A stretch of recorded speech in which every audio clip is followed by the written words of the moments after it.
Assalamualaikum warahmatullahi wabarakatuh. Halo teman-teman semua. Bertemu lagi di kelas Akang Dosen kali ini. Semoga teman-teman semua dalam keadaan sehat walafiat.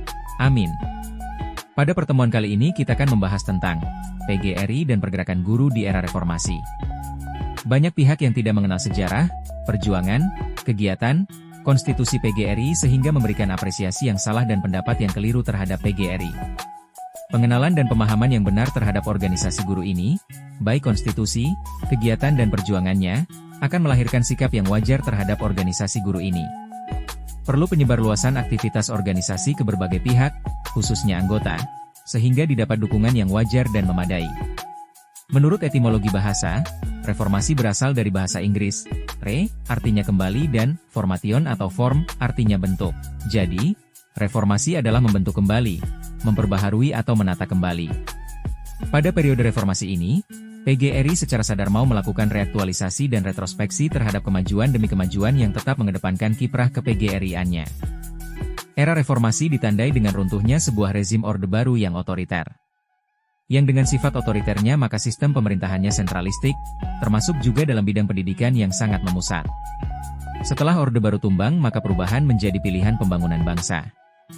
Dan era perubahan itulah yang dikenal era reformasi. Perubahan dalam reformasi dilakukan secara konsepsional dan konstitusional dengan strategi dan program yang lebih efektif dalam suasana madani. Perjuangan PGRI pada masa reformasi ini meliputi bidang keorganisasian, kesejahteraan, ketenagakerjaan, perundang-undangan, reformasi pendidikan nasional serta kemitraan nasional dan internasional. Seperti yang kita ketahui dalam pasal 4, Anggaran Dasar, ed. PGRI dijelaskan bahwa PGRI merupakan organisasi nasional yang bersifat unitaristik, independen, non-politik praktis. Dalam upaya memperbaiki dan meningkatkan pendidikan nasional, PB, PGRI ikut berperan serta secara aktif dengan memberikan masukan pada pemerintah agar berbagai agenda reformasi yang sedang dan akan dilaksanakan dapat terwujud dengan tepat sasaran. Salah satu komponen yang sering dijadikan sasaran penyebab menurunnya mutu pendidikan yaitu kurikulum.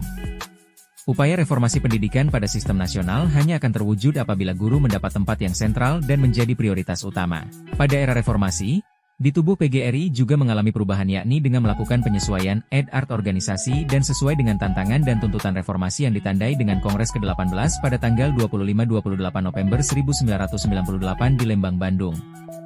Selain daripada itu perubahan sebagai organisasi yang mampu beradaptasi dan mewujudkan dirinya sebagai The Learning Organization, organisasi pembelajar. PGRI dan guru masa kini. Membangun sekolah yang berkinerja tinggi merupakan tantang nyata yang harus dihadapi oleh semua warga sekolah. Pada tahun 1992, James Kearns memandang sekolah efektif dalam dua sisi, yaitu dari sisi sudut pandang ekonomi dan teori organisasi. Jika kita lihat pandangannya yang bisa dicari sendiri, kita bisa memaknai bahwa sekolah yang efektif adalah sekolah yang mampu menampilkan, perform, semua indikator dua perspektif Kearns tadi. Kembali pada bahasan di awal, membangun sekolah berkinerja tinggi. Sekolah yang berkinerja tinggi adalah sekolah yang mampu menampilkan indikator-indikator sekolah efektif yang dijelaskan di atas secara optimal. Pertama, sudut pandang ekonomi.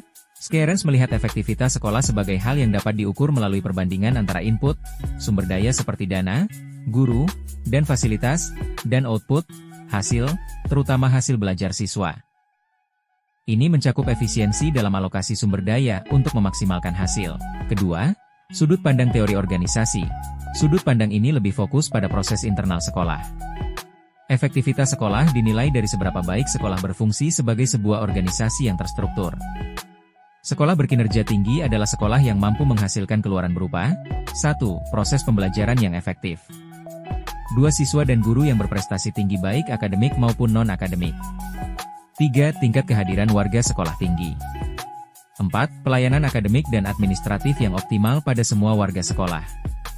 5. Iklim dan budaya sekolah yang positif dan dinamis. 6. Etos kerja warga sekolah yang tinggi. 7. Learning organization. 8. Hubungan antar pribadi yang harmonis. 9. Tata kelola sekolah yang baik. Untuk mewujudkan sekolah yang berkinerja tinggi, diperlukan suatu sistem peningkatan sekolah, school improvement, yang berkelanjutan. Peningkatan sekolah ini meliputi semua proses yang berlangsung di sekolah, mulai dari proses pembelajaran, pembimbingan siswa, pembinaan siswa, layanan siswa, manajemen sumber daya, dan semua proses lainnya yang berlangsung di sekolah. Semua proses yang berlangsung di sekolah harus senantiasa diupayakan dinamis, inovatif, dan selalu ditingkatkan dalam rangka optimalisasi potensi dan prestasi siswa. Upaya peningkatan proses yang terjadi di sekolah memerlukan strategi yang efektif. Dengan kata lain, strategi efektif adalah strategi yang berlandaskan budaya sekolah. Setidaknya ada 4 strategi yang bisa diadaptasikan sekolah dalam rangka peningkatan proses. Strategi ini disarikan dari paparan Surya Dharma, 2012, yaitu, manajemen kurikulum.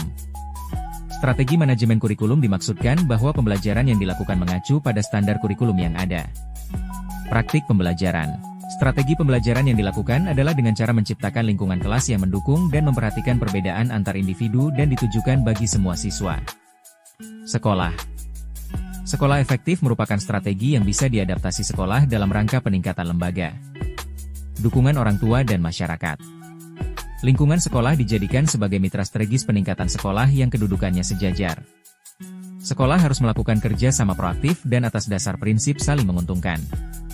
Permasalahan guru. Dari waktu ke waktu, problematik guru selalu muncul bergantian.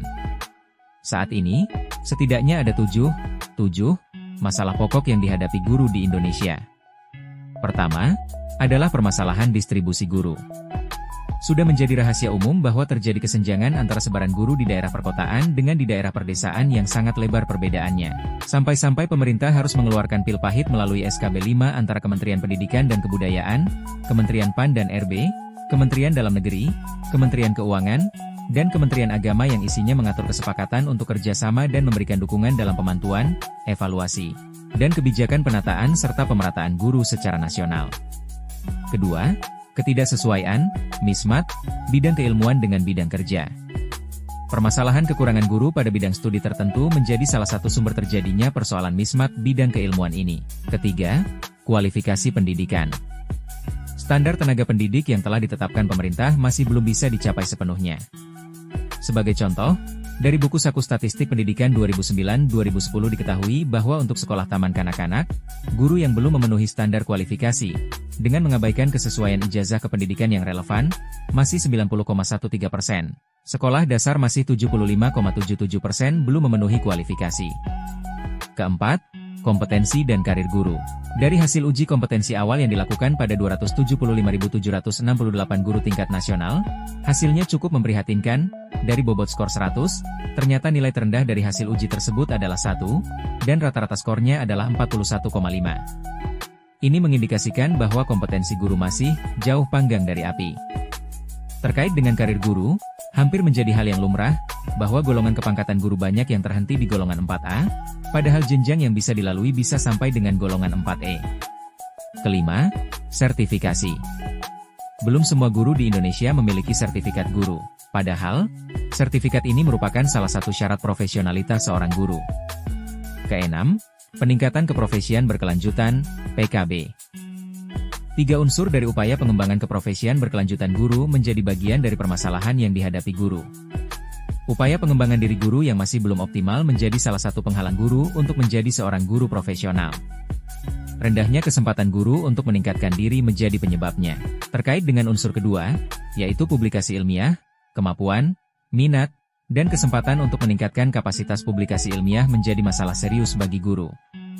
Dan terakhir, unsur karya inovatif juga menjadi bagian tak terpisahkan dari permasalahan guru selama ini. Ketujuh, rekrutmen guru. Patut diduga bahwa rendahnya kualitas guru diawali pada proses rekrutmen guru.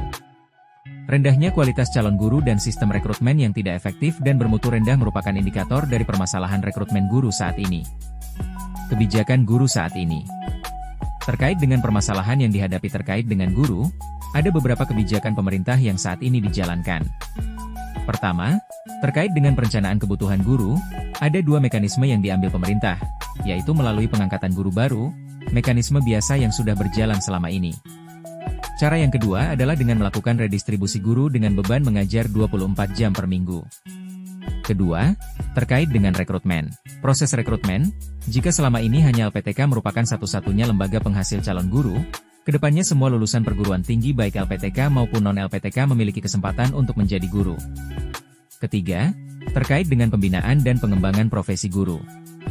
Ada mekanisme baru pembinaan dan pengembangan profesi guru. calon guru yang memiliki sertifikat pendidikan dan mengikuti tes penerimaan guru. Setelah diterima status mereka adalah guru tanpa jabatan fungsional. Untuk menjadi guru PNS dengan jabatan fungsional, yang bersangkutan harus mengikuti program induksi selama 1 tahun, dan bila belum mencapai skor minimal berkategori baik bisa diperpanjang 1 tahun. Setelah mereka mendapat jabatan fungsional mereka akan mendapat kesejahteraan, penghargaan dan perlindungan, serta tunjangan profesi. Secara periodik mereka akan dilakukan penilaian kinerja untuk mengetahui posisi kelayakannya secara profesional.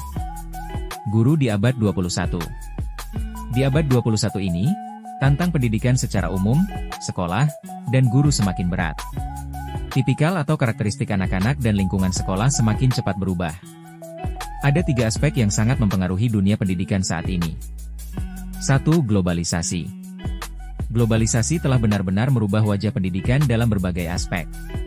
Mulai dari kurikulum, sarana prasarana, ketenagaan, kesiswaan, bahkan pengelolaan.